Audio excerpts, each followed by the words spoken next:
ഇന്ന് നമുക്ക് ഒരു ബട്ടർ ഗാർലിക് ബണ്ണ് തയ്യാറാക്കാം.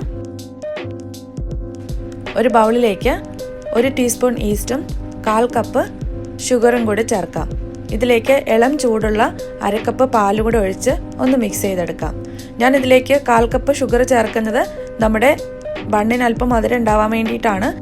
ബണ്ണിന് മധുരം വേണ്ടാന്നുണ്ടെങ്കിൽ 1 ടേബിൾ സ്പൂൺ ഷുഗർ മാത്രം ഇതിലേക്ക് ആഡ് ചെയ്താൽ മതി. ഇനി ഇതിലേക്ക് ഒരു മുട്ടയും കൂടെ ചേർക്കാം.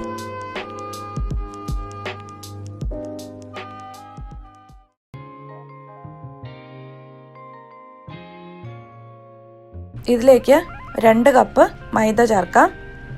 ഞാനിവിടെ 125 ml കപ്പിനാണ് 2 കപ്പ് മൈദ എടുത്തിട്ടുള്ളത്. ഇതിലേക്ക് 1/4 ടീസ്പൂൺ ഉപ്പും കൂടി ചേർത്ത് നന്നായിട്ടൊന്ന് മിക്സ് ചെയ്തെടുക്കാം.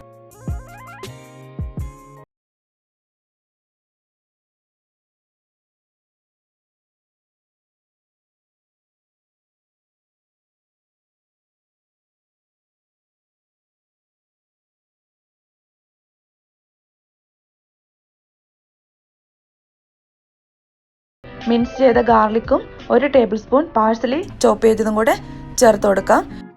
ഇനി ഇതെല്ലാം കൂടെ മിക്സ് ചെയ്തിട്ട് നല്ല സ്മൂത്ത് ആയിട്ടൊന്ന് കുഴച്ചെടുക്കാം.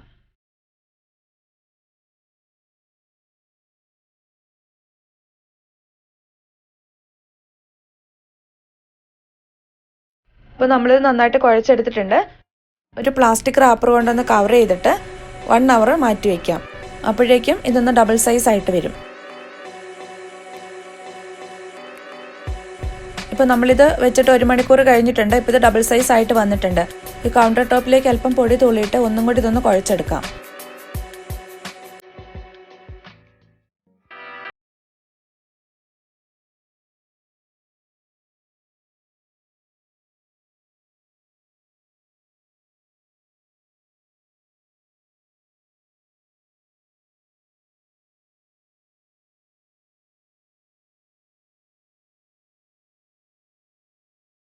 നമുക്ക് ഓരോ ബോൾസ് ആയിട്ട് മാറ്റി വയ്ക്കാം.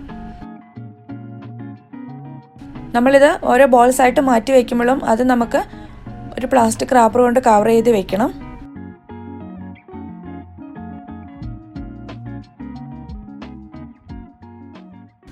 ഇനി ഇതിൽ നിന്നും ഓരോ ബോൾസ് എടുത്തിട്ട് നമുക്ക് ഇഷ്ടമുള്ള ഷേപ്പിലേക്ക് ആക്കിയെടുക്കാം.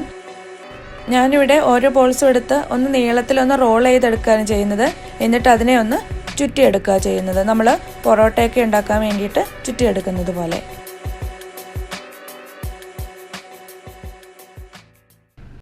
കനം കുറച്ച് നിങ്ങൾക്ക് എത്ര നീളത്തിൽ ഇത് എടുക്കാമോ അത്രയും നീളത്തിലാക്കി എടുക്കാം. അപ്പോൾ നമുക്കതനുസരിച്ച് അത് ചുറ്റിയെടുക്കാൻ പറ്റും. ഇതുപോലെ ചുറ്റിയെടുത്തിട്ട് ഇതിൻ്റെ അറ്റം ഒന്നുകിൽ ഇതിൻ്റെ ഉള്ളിലേക്ക് വെക്കുക, അല്ലെങ്കിൽ ഇതിലേക്ക് നന്നായിട്ട് ഒട്ടിച്ച് വയ്ക്കുക. അല്ലെങ്കിൽ നമ്മളിത് ബേക്ക് ചെയ്തെടുക്കുമ്പം നമ്മൾ ആ വെച്ചിരിക്കുന്ന അതിൻ്റെ അറ്റം ഇതിൽ നിന്നും വിട്ടുപോകും. ഇങ്ങനെ നമുക്ക് ഇതെല്ലാം തയ്യാറാക്കിയെടുക്കാം.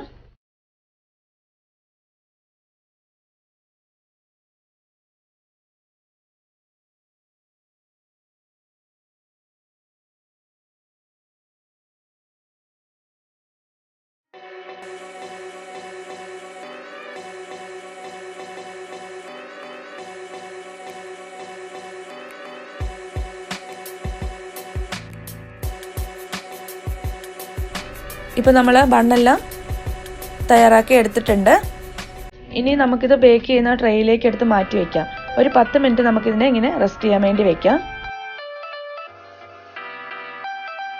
അപ്പോൾ നമ്മളിത് മാറ്റി വെച്ചിട്ട് 10 മിനിറ്റ് ആയിട്ടുണ്ട്. ഇപ്പോൾ അത് കുറച്ചും കൂടെ ഒന്ന് വലിയ സൈസായിട്ട് വന്നിട്ടുണ്ട്. ഇനി നമുക്കിതിൻ്റെ മുകളിലേക്ക് അല്പം മിൽക്ക് അപ്ലൈ ചെയ്യാം. ഇല്ലെങ്കിൽ എഗ് വാഷ് ചെയ്താലും മതി. നമ്മളിത് ബേക്ക് ചെയ്യുമ്പം ഇതിൻ്റെ മുകൾ ഭാഗം ഒന്ന് നല്ല ബ്രൗൺ കളറായിട്ട് കിട്ടാൻ വേണ്ടിയിട്ടാണ് ഇങ്ങനെ ചെയ്യുന്നത്. ഇനി ഇത് 10 മിനിറ്റ് പ്രീഹീറ്റ് ചെയ്ത ഓവനിലേക്ക് 180 ഡിഗ്രിയിൽ 25 മിനിറ്റ് വെച്ചിട്ട് ബേക്ക് ചെയ്തെടുക്കാം. അല്ലെങ്കിൽ ഇതിൻ്റെ മുകൾ വശം ഒന്ന് ബ്രൗൺ കളറായിട്ട് വരുമ്പോഴേക്കും നമുക്കിതെടുക്കാം. ഇപ്പം നമ്മുടെ ബണ്ണ് ഇവിടെ റെഡി ആയിട്ടുണ്ട്. ഇനി ഇതിൻ്റെ മുകളിലേക്ക് അല്പം ബട്ടർ അപ്ലൈ ചെയ്ത് കൊടുക്കാം. ഒരു വെറ്റ് ക്ലോത്ത് കൊണ്ട് 5 മിനിറ്റ് ഒന്ന് കവർ ചെയ്ത് വെച്ചാൽ മതി. ബണ്ണ് നല്ല സോഫ്റ്റ് ആയിട്ട് കിട്ടും. ഇന്നത്തെ വീഡിയോ നിങ്ങൾക്ക് എല്ലാവർക്കും ഇഷ്ടമായെന്ന് വിചാരിക്കുന്നു. വീഡിയോ ഇഷ്ടമായെങ്കിൽ നിങ്ങളെല്ലാവരും ഒന്ന് തയ്യാറാക്കി നോക്കുക. വളരെ പെട്ടെന്ന് തന്നെ തയ്യാറാക്കാൻ പറ്റുന്നതാണ്.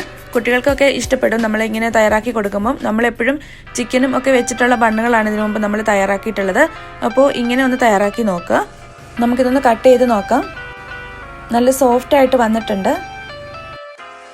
നമ്മൾ ഇതിൽ ഷുഗർ ഇത്തിരി കൂടി ആഡ് ചെയ്ത് കാരണം ഇതിന് ചെറിയൊരു മധുരവും ഒക്കെ ഉണ്ട്. അപ്പോൾ കഴിക്കാനായിട്ട് നല്ല ടേസ്റ്റാണ്. എല്ലാവരും ഒന്ന് തയ്യാറാക്കി നോക്കുക. പുതിയൊരു റെസിപ്പിയുമായിട്ട് നമുക്ക് വീണ്ടും കാണാം.